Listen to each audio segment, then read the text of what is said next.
Alright, legends, welcome. Let's talk about something truly fantastic. Hybrid training. What is it? It's simple, really. It's all about mixing different types of fitness together. You are training for more than one goal at the same time. Imagine being able to run a decent 10K and also lift some heavy weights in the gym. You don't have to choose between being strong or having great stamina. You can have both. This isn't about being the best in the world at one thing. It's about being amazingly good at lots of things. It's about building a body that is capable, resilient, ready for anything life throws at you. So why is everyone getting so excited about it? Because it works. First up, let's talk about your plan.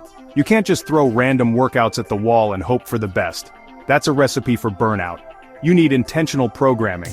This is your fitness blueprint, your map to success. It means sitting down and thinking about what you actually want to achieve. Do you want to run a half marathon in 6 months? Do you want to be able to do 10 pull-ups? Then write it down. Your plan should have a clear focus. It's about training with purpose. Every single session should have a reason. It must link back to your main goal. For beginners, this might sound a bit daunting, but it's simpler than you think. Start with 2 main goals. One for strength, one for endurance. One strength goal example, squat your body weight. One endurance example, run 5K without stopping. Plan your week with 3 to 4 sessions. Maybe 2 strength days, maybe 2 cardio days. Keep it simple. For intermediates, you can start getting more specific. You might periodize your training. Focus more on strength for a few weeks. Then shift focus to running.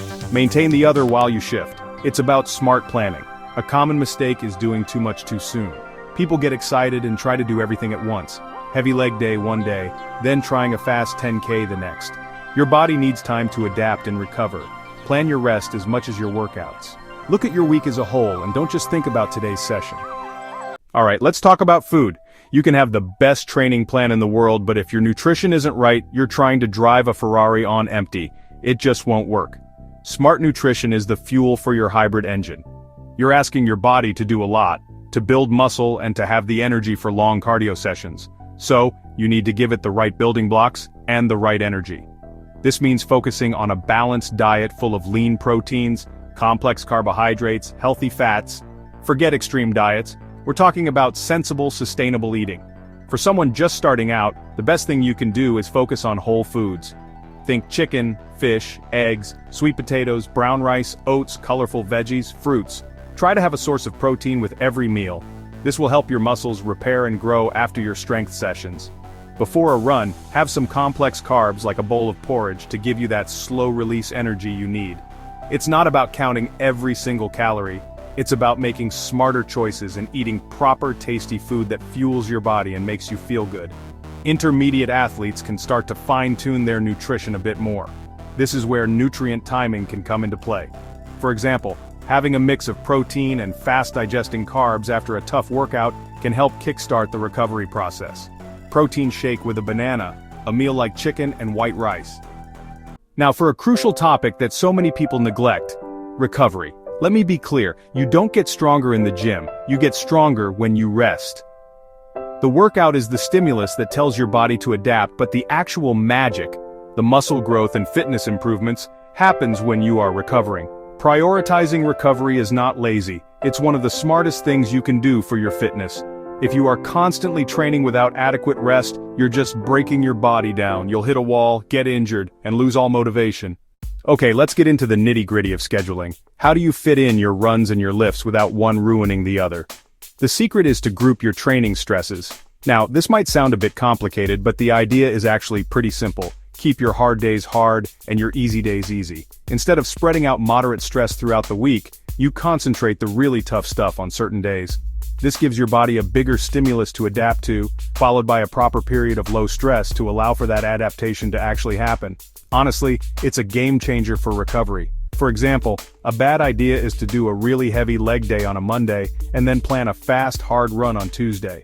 Your legs will be sore and tired, so your run will suffer and you won't get the quality you want from it. A much smarter approach is to pair similar stresses. You could do your hard run in the morning and your heavy lower body lift in the afternoon on the same day. Yes, it's a tough day, but then the next day can be a dedicated easy day, maybe just a walk or some stretching, allowing your lower body to fully recover. This method is sometimes called wave loading. You have high stress days followed by low stress days. This creates a wave of intensity throughout your week. A beginner's version could be to just group your stresses smartly and not overdo it. And you'll find you can train harder and recover faster than ever before. This might be the most important strategy of all. Focus on progress, not perfection. Your fitness journey is yours, and yours alone. It's so easy in this world of social media to look at what other people are doing.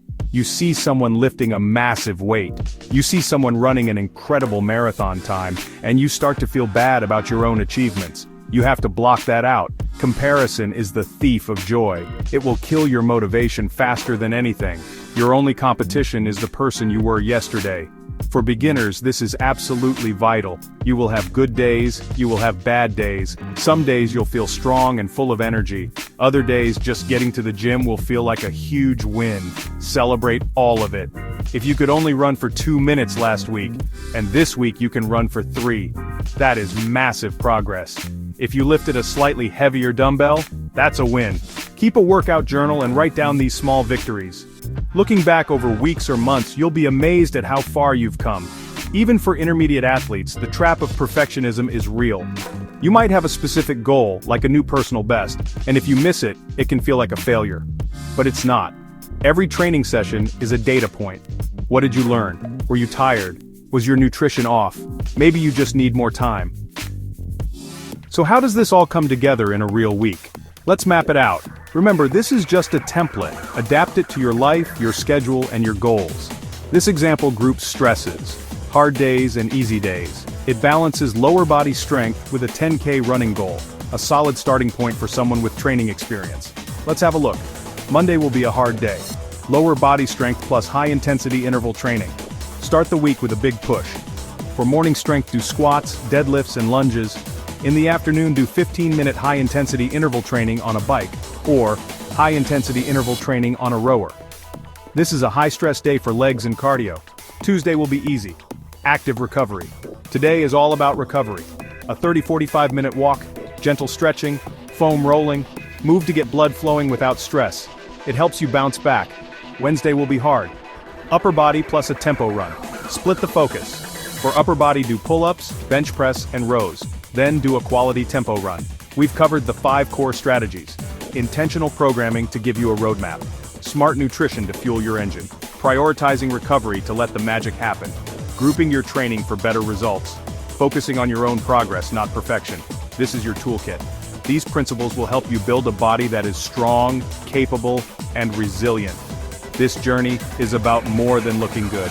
It's about feeling amazing. It's about having the energy to live your life to the fullest. It's about the mental strength from pushing through a tough workout. It's about the confidence you gain when you achieve the impossible. Hybrid training gives you freedom to explore. You can be a runner, you can be a lifter, you can be a swimmer, you can be a cyclist, you can be all of it. You are a hybrid athlete. I want you to take a moment right now. Forget about everything else. What is one strength goal and one endurance goal you'd like to hit in the next 3 months? It doesn't have to be massive. Maybe it's doing 5 push-ups on your toes. Maybe it's running 20 minutes without stopping. Write it down where you'll see it every day. This is your starting point. This is your personal mission. This is the beginning of your hybrid fitness adventure. The journey of 1,000 miles begins with a single step. You have the knowledge, you have the tools. Now take that first step. Don't wait for the perfect time. It won't come. Start today. Plan your first week. Cook a healthy, tasty meal. Get a good night's sleep. Your best body is built day by day, workout by workout, and meal by meal. Take care and please subscribe.